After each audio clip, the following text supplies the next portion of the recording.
किसका नुकसान होगा? मैंने कहा अगर वन नेशन वन इलेक्शन छोड़ दीजिए, जाति जनगणना अगर हो जाएगी, और मैं आगाह करना चाहता हूं कि इस बात को जरा ध्यान से सुनिएगा कि अगर जाति जनगणना करा देंगे तो इनको क्या क्या देना पड़ेगा?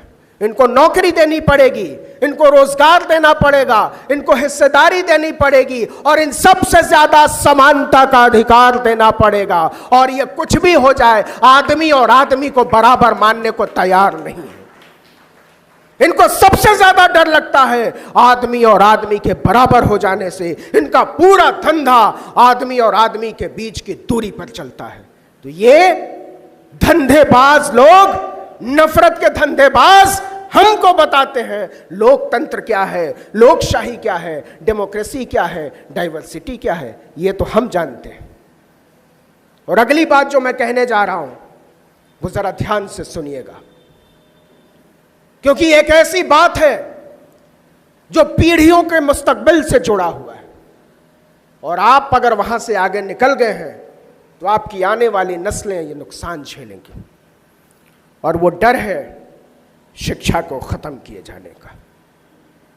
इस मुल्क में पूरी तैयारी हो चुकी है कि दलितों को, पिछड़ों को, आदिवासियों को, यहां तक कि गरीब सवर्णों को पढ़ने नहीं देना है, क्योंकि जो आदमी पढ़ लिख जाएगा, जो लड़की पढ़ लिख जाएगी, वो आपके लिए लाठी उठाने से इनकार कर देगा। तो इस देश में ड्राइवरों की, दरबानों की, जूठे बर्तन धुलने वालों की कमी ना हो जाए, इसलिए पिछले दरवाजे से शिक्षा का निजीकरण किया जा रहा है। आपको लगता होगा कि इसमें आपका फायदा है, लेकिन मैं बताता हूं, और मैं अपने तजुर्बे से बताता हूं, मेरे अपने पूरे जीवन में 6ठी क्लास से लेकर और पीएचडी तक एक भी रुपया मैंने प्राइवेट संस्थान को नहीं दिया। 1 रुपया नहीं।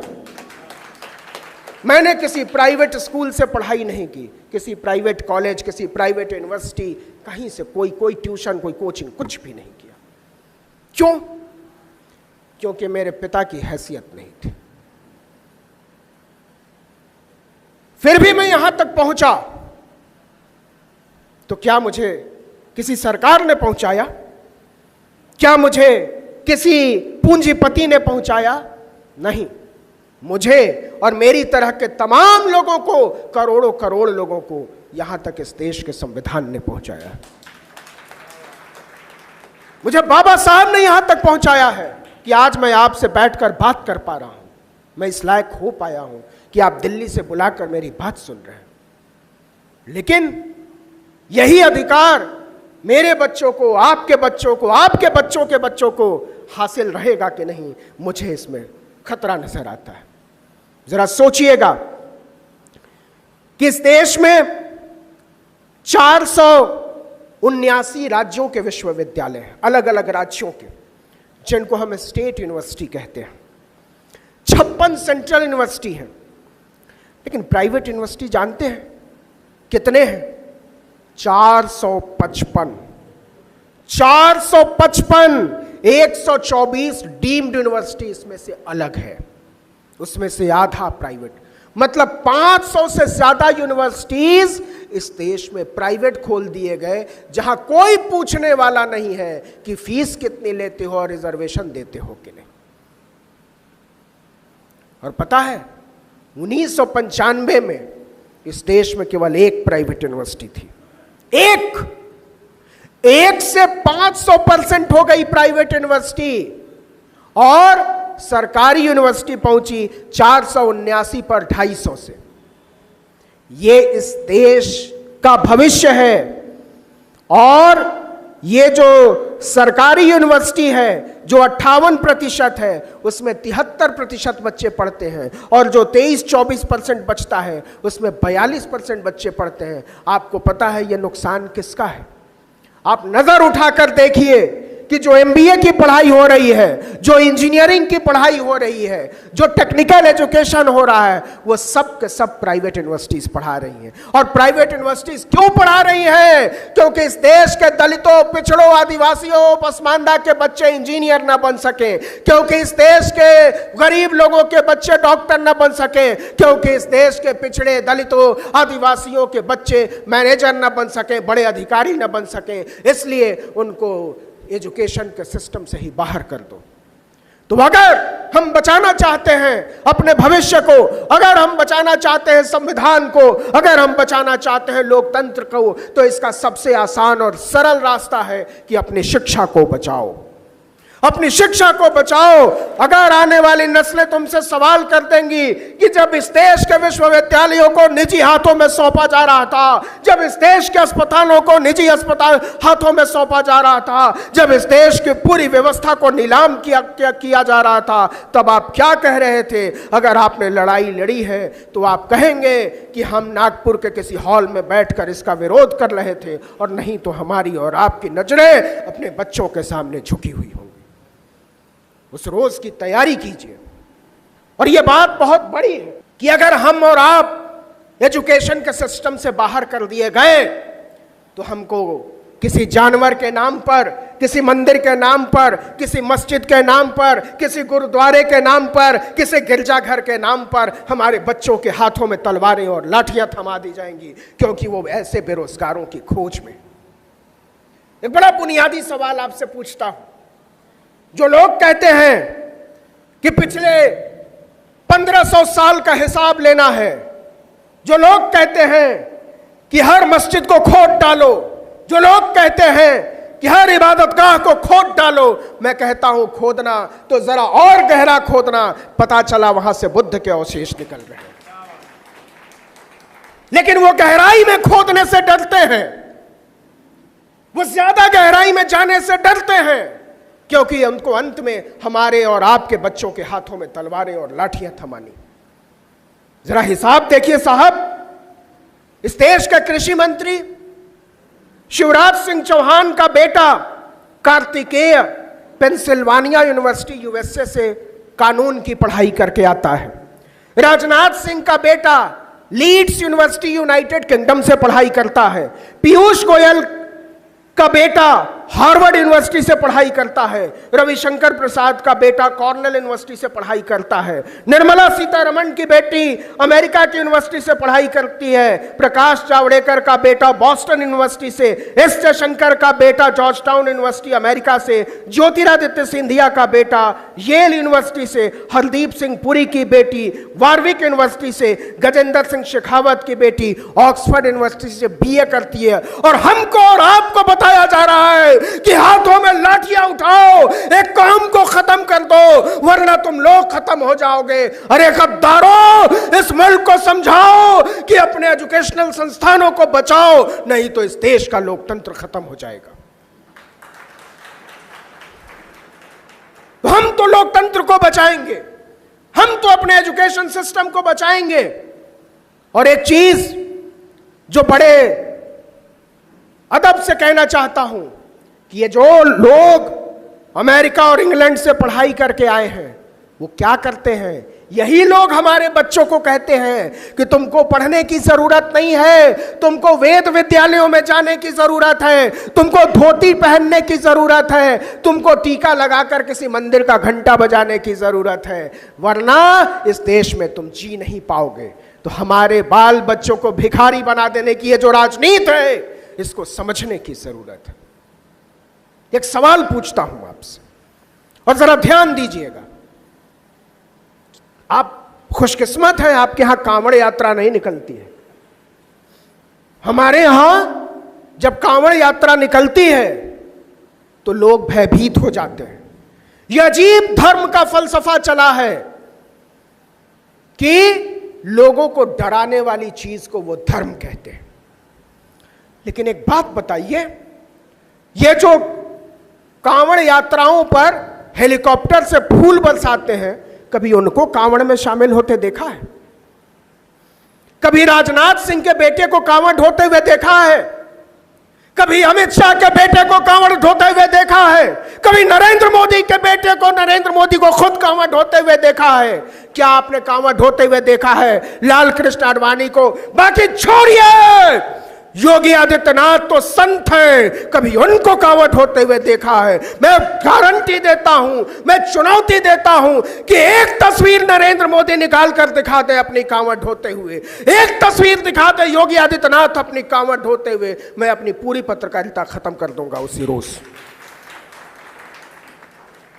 जिन लोगों ने कांवड़ के नाम पर, मंदिर के नाम पर, मस्जिद के नाम पर, गुरुद्वारे के नाम पर, चर्च के नाम पर सिर्फ हमको और आपको लड़ाया है, वो लोग बताते हैं कि यही चीज तुम्हारे लिए ठीक है। जानते हैं वो क्या कहते हैं? धर्म के नाम पर, वो धर्म के नाम पर इस देश के दलितों, पिछड़ों, आदिवासियों को गाली देते हैं। कहते हैं तुम्हारी औकात यही है, तुम्हारी औकात यही है। किसी कांवड़ यात्रा की, किसी झुमटा यात्रा की, किसी चिमटा यात्रा की, किसी ताली यात्रा की, किसी थाली यात्रा की। तो मैं कहना चाहता हूं इस देश के तमाम बाबाओं को, जिनको जेलों से बाहर निकालने वाली हुकूमत हमको लोकतंत्र सिखा रही है, जिनकी हुकूमत गुंडों, मवालियों, बलात्कारियों, हत्यारों के बिना नहीं चल सकती, जो राम रहीम जैसे हत्यारे, लफंगे, गुंडे को आजाद सड़कों पर घूमने के लिए छोड़ देते हैं, जो छोड़ देते हैं बिल्किस बानो के बलात्कारियों को,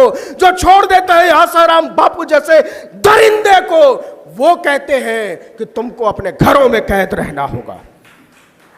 ये कायर और लिजे लोग, ये डरपोक लोग हमको लोकतंत्र सिखाते हैं, लेकिन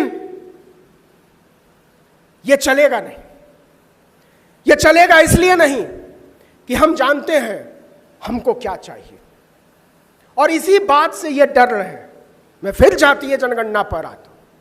ये बार बार जैसे ही आप संविधान की बात करेंगे, जैसे ही आप भागीदारी की बात करेंगे, वैसे वैसे ये one nation one election type की किसी मूर्खता की बात करेंगे, क्योंकि इनके पास किसी जायज सवाल का कोई जवाब नहीं है।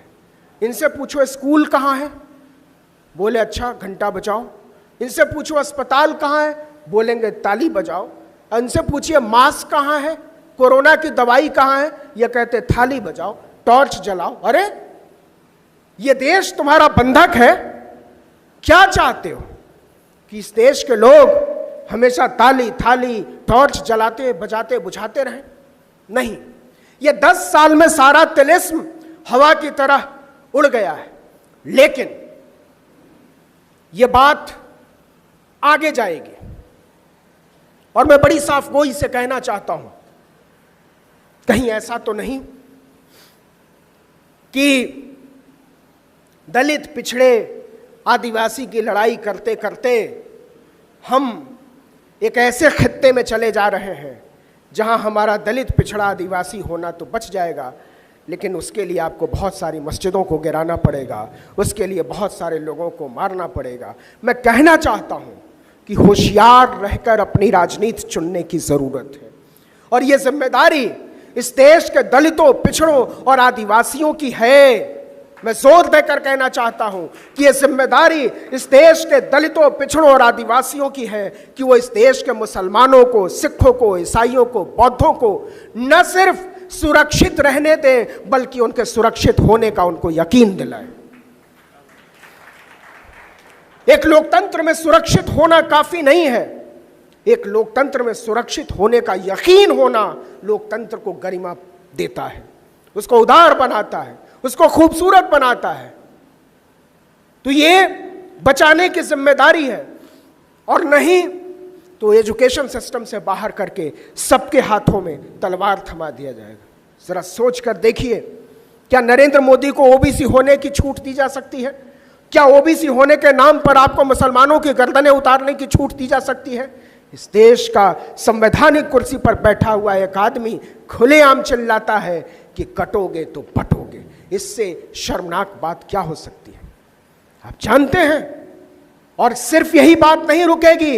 इस देश की संसद में अगस्त के महीने में यह कहा गया कि जिनकी जात का पता नहीं वो जाति जनगणना की बात करते हैं। तो आपको क्या लगता है कि जो बात मुसलमानों पर आएगी, जो बात सिखों ईसाइयों पर आएगी, उस बात से इस देश का दलित, पिछड़ा, आदिवासी अछूता रह जाएगा? संसद में चिल्लाकर कहा गया, सोचिए कि एक सांसद चिल्लाकर कहता है जब कटुए काटे जाएंगे, और दूसरा सांसद चिल्लाकर कहता है कि जिनकी जात का पता नहीं। ये दोनों बातें अलग अलग नहीं है साहब, उसी एक राजनीति का हिस्सा है। इस राजनीति को पहचानो, इस राजनीति को समझो और तय करो कि आपको क्या चुनना है। गले मिलने की राजनीति है एक तरफ, दूसरी तरफ गले उतारने की राजनीति है। आपको रास्ता तय करना पड़ेगा, तीसरा कोई रास्ता नहीं है। गले मिलने की राजनीति और गले उतारने की राजनीति में हमारा रास्ता क्या हो, हमारी आने वाली नस्लों का रास्ता क्या हो, यह तय तो करना पड़ेगा। और नहीं तय करोगे तो सबकी लिस्ट तैयार है। आज नहीं तो कल सबका नंबर आएगा। आज जो लोग इस बात पर चुप हैं कि यह बात मुसलमानों पर है, हम क्यों बोले, तो यहां मुझे ब्रेख्त याद आते हैं। ब्रेख्त जब नाटककार थे, कवि थे, और जब राज चल रहा था हिटलर का, उसने एक कविता लिखी जब सबको मारा जा रहा था, कि सबसे पहले वो मजदूरों के लिए आए, मैंने कुछ नहीं कहा क्योंकि मैं मजदूर नहीं था। फिर वो अध्यापकों के लिए आए, मतलब मारने के लिए आए, मैं तब भी खामोश रहा क्योंकि मैं अध्यापक भी नहीं था। फिर वो वकीलों के लिए आए, मैं तब भी चुप रहा, मैं वकील भी नहीं था। फिर वो कारोबारियों के लिए आए, मैंने कुछ नहीं कहा, मैं कारोबारी नहीं था। फिर वो मेरे लिए आए और तब मेरे लिए बोलने वाला कोई नहीं था। ये लड़ाई बहुत महीन तरीके से लड़ी जा रही है और इस लड़ाई को समझना पड़ेगा। पाकिस्तान के एक वैज्ञानिक हैं परवेज होतबॉय, परवेज साहब कहते हैं वो पाकिस्तानी व्यवस्था से बड़े नाराज रहते हैं, लेकिन पिछले दिनों उनका एक बयान आया और कहा मुझे हैरानी है, भारत भी हमारे ही रास्ते पर जाने लगा है। ये बात सुनने में जितनी खराब लगती है उससे ज्यादा डरावनी लगती है कि आज बाकी छोड़िए, भारतीय जनता पार्टी की सांसद कंगना रनौत ने कहा कि बांग्लादेश बना दिया जाएगा। ये क्या हवा में बातें हो रही हैं? एक लफंगा जिसका नाम है यति नरसिम्हानंद, वो अजीब अजीब किस्म की बातें करता है एक खास कौम को लेकर, और वो छुट्टा घूमता है। और इसी देश की जेलों में तमाम लड़के लड़कियां, तमाम बुद्धिजीवी, तमाम प्रोफेसर, तमाम कार्यकर्ता पड़े हुए हैं साल दर साल से। आप बताइए साहब, क्या कसूर था कफील खान का? आप बताइए साहब, क्या कसूर प्रोफेसर आनंद तेलतुंबड़े का? आप बताइए क्या कसूर सुधा भारद्वाज का? क्या कसूर तीस्ता सितलवाड़ का? आप बताइए। बाकी छोड़िए, फादर स्टेन स्वामी, 82 साल का एक आदमी जो अपने से पानी नहीं पी सकता था, पाइप की जरूरत पड़ती थी, उस आदमी को आपने